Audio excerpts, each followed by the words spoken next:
All right. So, we've gone through some contact drills. So we're supposed to know how we can start getting some contact. Again, just an 8-iron. And so I really had you on the last video saying lead left, lead left. That's to give you the feeling that you're actually turning the upper body this way and then the lower body that way. One of the important things about this drill is it should keep your hands pretty close to your body, just where your hands are just over your toe line. So you come up and you come through. Back, and then the whole body goes through. Eventually, we're going to talk about how to control the flight of the ball, how high or low it goes. But for right now, I just said come up, come through. And those should have good clean contact and be fairly straight. But eventually, you got to do more than that for a golf swing. So now, we're going to add another step. I already showed you how to grip the club. I said put the club about where you want to have it at impact, and then just bring your hand from your side and grip the club, and then almost get like as if you're getting an impact. I said curve this hand so it makes a little V, and bring it down and get it on top of that thumb, and so then you should be pretty squared to the ball.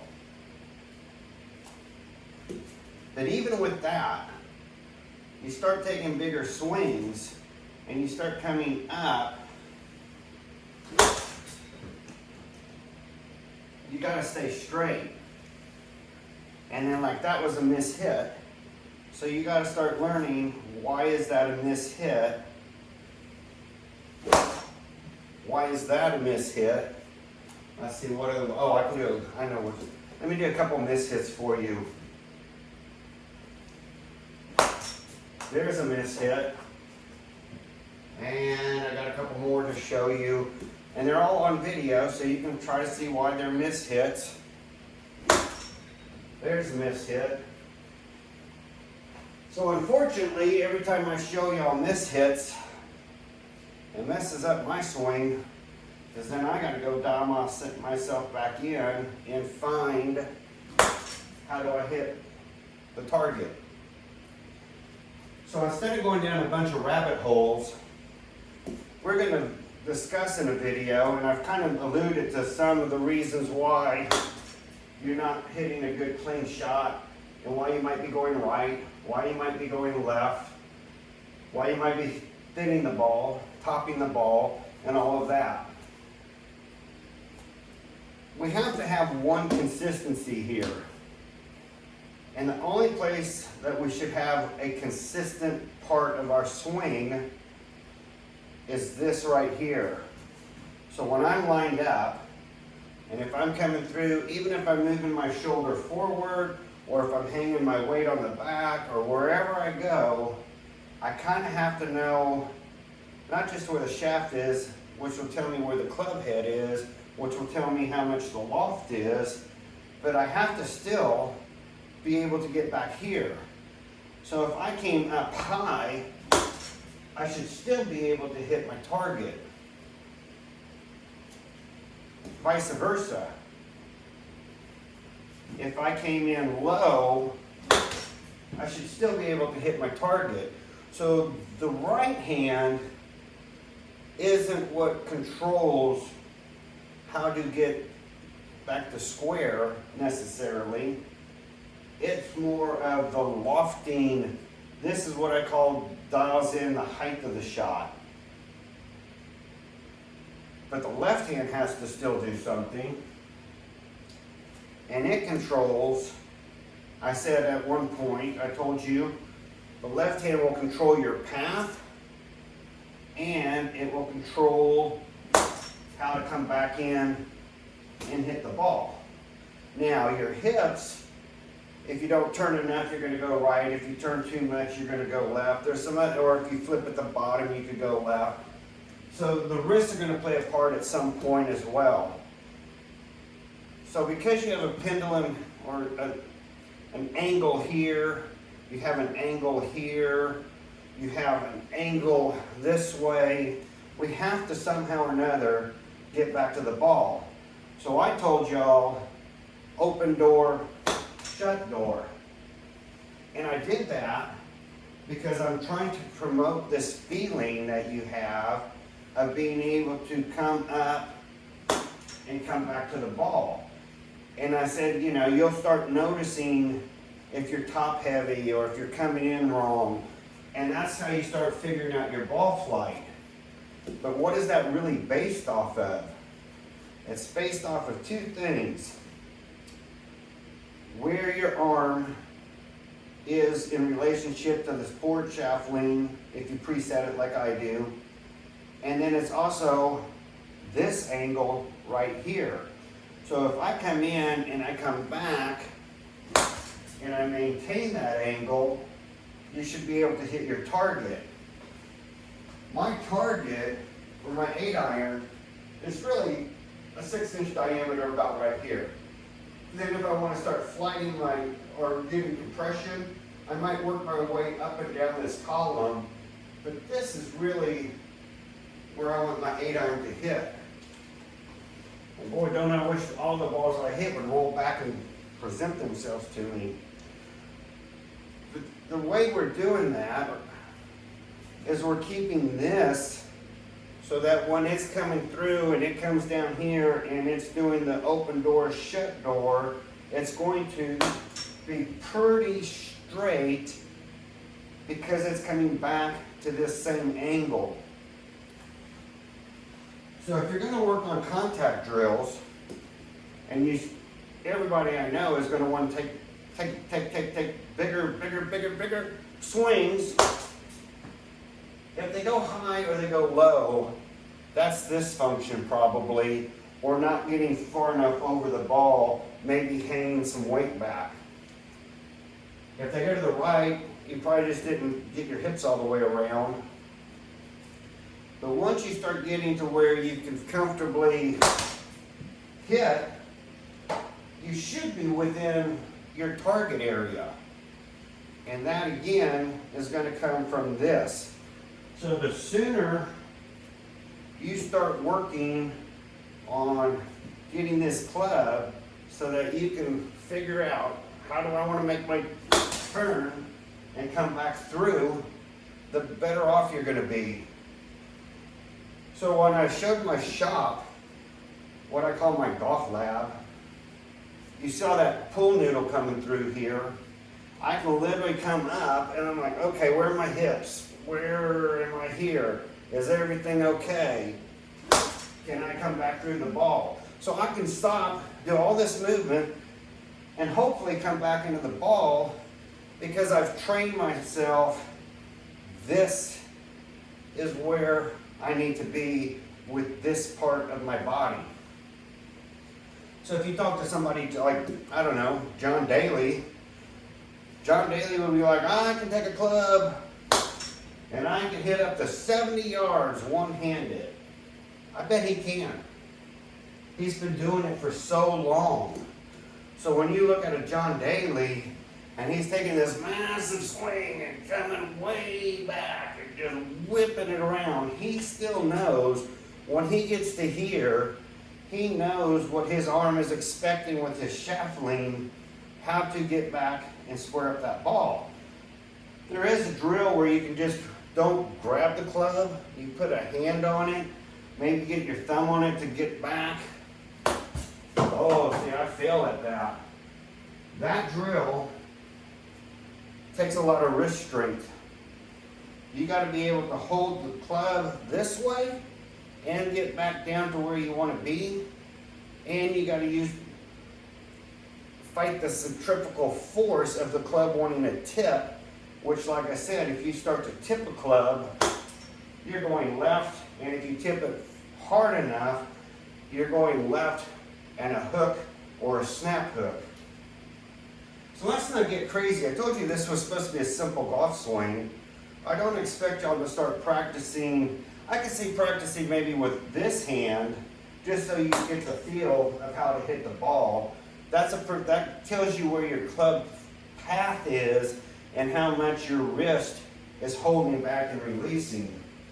But for those who want to be adventurous, and I don't mind people who are adventurous, start working on this angle and your shoulders. So that's why you want your shoulders down before you hit the ball. You want to come back and you want to be able to still strike through the zone and be fairly consistent with your ball flight. So that's all we're going to talk about today. You're going to go out and get a bunch of balls, or go to the range, or however you want to do it. You're going to work on this and this. So you saw I made my turn and then I came this way. You heard maybe that ball was a little thin. So if you're going to work on this and you're going to work on this angle, I highly recommend you work on your 45 here, 55 out. Now why do I say that? When you're coming down, this is 45, your shoulders are 45 degrees. Your hand here is lower. So when you come around, your exit is going to be 55 degrees because now you're down toward the ground.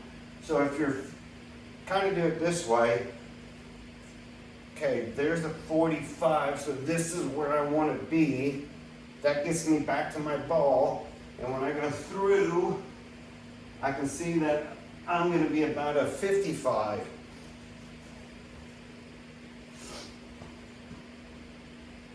If you start swinging flat,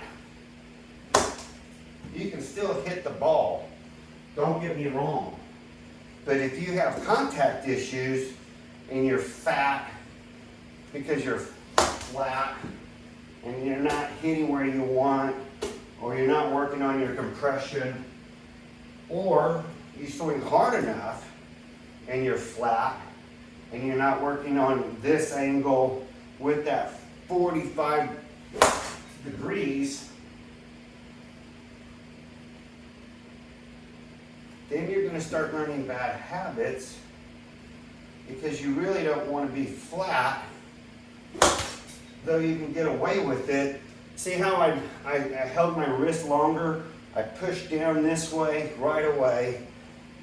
That's a tendency for somebody who likes to throw their hands and then shut the door. So in other words, they're going to throw their hands down and then their hip follows. Even though it's opening up, their hands go through, and as their hands go through, the pop goes the weasel. We talked about that.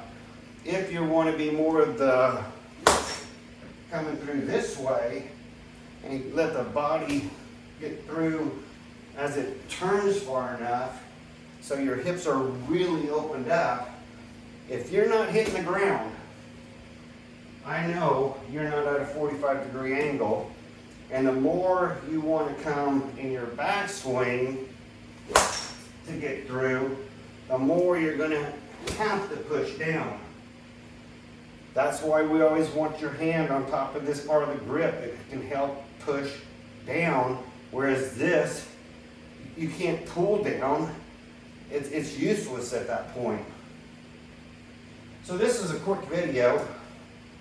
Even though I'm still talking, you're like, it would be quick, Randall, if you would just stop now. But I want to show you one last shot. So that's your goal. Now you know, lead left.